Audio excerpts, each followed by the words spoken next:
Hopefully the water won't drain out and the reservoir will maintain its proper level, because this water is very expensive.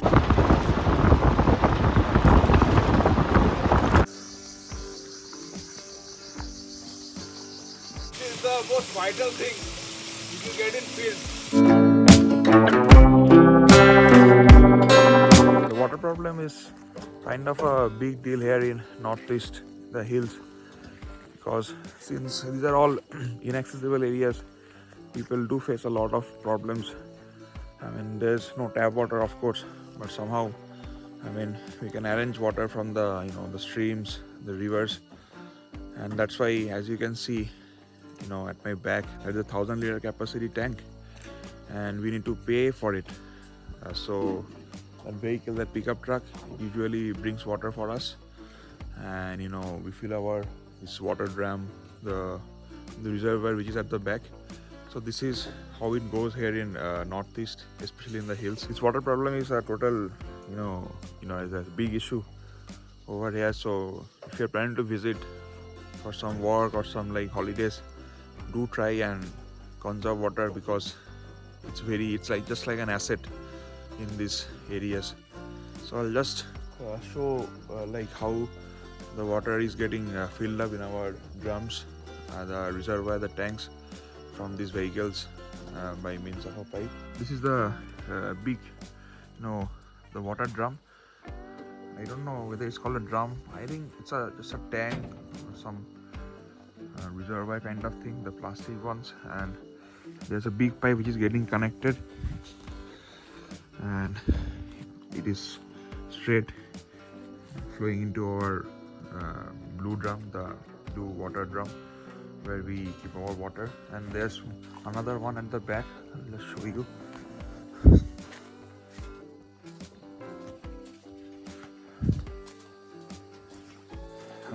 See, this white pipe is going and it's getting connected in this reservoir. So initially there was some issue, okay, because as you can see, there's a fresh the concrete layer which we applied again, because there was some leakage issue from the bottom. The cement, that concrete, was not waterproof, so we had to apply it again. Hopefully the water won't drain out and the reservoir will maintain its proper level, because this water is very expensive and we cannot afford to drain it out completely. That is how we are collecting water and we are getting it stored. It's a huge volume of water, but if it's 1,000 liters, I mean, it's it's a huge number. But if it's a big family, it gets depleted. The water volume, it gets depleted quite swiftly. But since this is just the three of us, so I think we can manage for at least 2 to 3 weeks, because usually we have this habit of conserving water. And I really wanted to incorporate this in my vlog, because I just wanted to show how the water problem is being handled and how it is being solved in a quite, how to say, like in a very sophisticated manner. I don't know whether I'm using the correct terminology or not, but it's a great way of solving the water problem, and the villagers, the local people over there, they're doing it in a proper way. So I'm really happy for that. So it's a kind of a big experience, kind of a great experience, which I came across in this year's field season. ये अपना highway.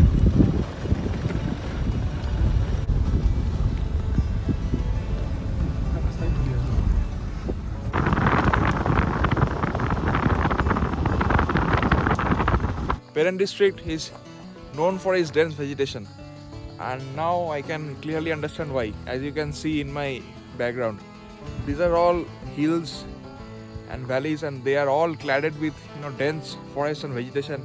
As you can see, it is entirely green. Can you see? Like, I cannot see anything apart from green. It's just green and green all around.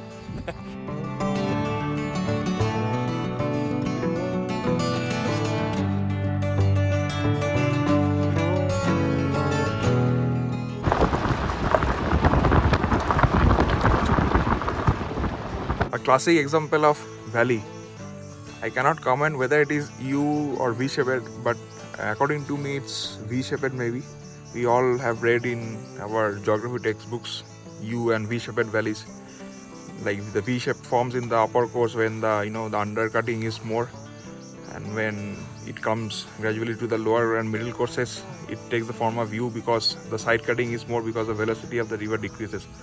So this is a classic example of valley running in between the hills, as you can see in front of me. This is the best valley in terms of landscape which I have observed since my past two fieldworks.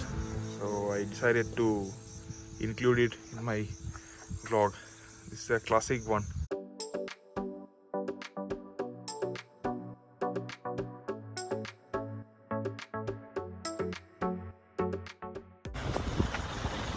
Baapre baap.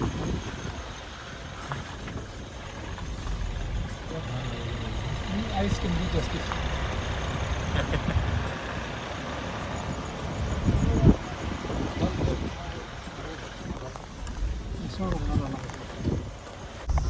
নদী আহিব তাতে ওচৰতে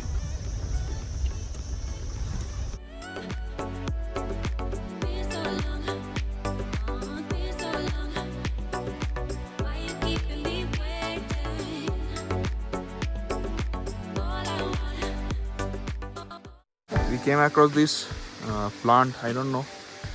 It's a shrub, na sir? I think, na?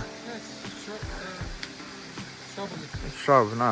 But I mean, can you see the texture of these leaves? See, there are thorns on the surface, and it's very dangerous and poisonous as well. Yeah, if somehow it touches your skin, you'll get this burning sensation, and it's very painful. And it's called livia, right? In Angami dialect, it's called livia. I'm not sure of the species name. Maybe some of you can tell me in the comments below. But I mean, it's dangerous, so it's better to avoid this while you're roaming in the forest. As you can see, this insect is, it's lying on the surface, but it's obviously the leaf is harmless to it. But once you, as I was telling, if the leaf touches you, right? But accidentally, if you touch the leaf surface or maybe the edges, you'll get a very burning sensation, and it can even persist for one day. So it's better to avoid this. And regarding that water, what were you saying, sir? If the water touch, if you touch it, Yeah, okay. Okay. So it seems that in presence of water, it is much more painful. Yeah. So, and it looks kind of dangerous also. If you see the edges, those are jagged, like a saw blade. Oh, look, I found a new friend. So this is my little parasite friend, a big brown colored leech. See the way it is moving. It's very common in NER, especially in these rainforests. So be careful, wear high ankle boots and socks. Even though, it's not dangerous, but it's better to stay away from this.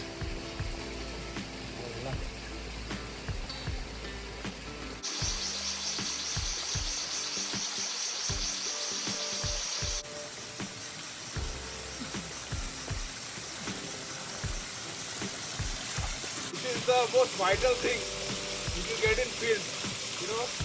There's ample amount of water supply. It's the gift of Mother Nature. This is mountainous stream. So cold.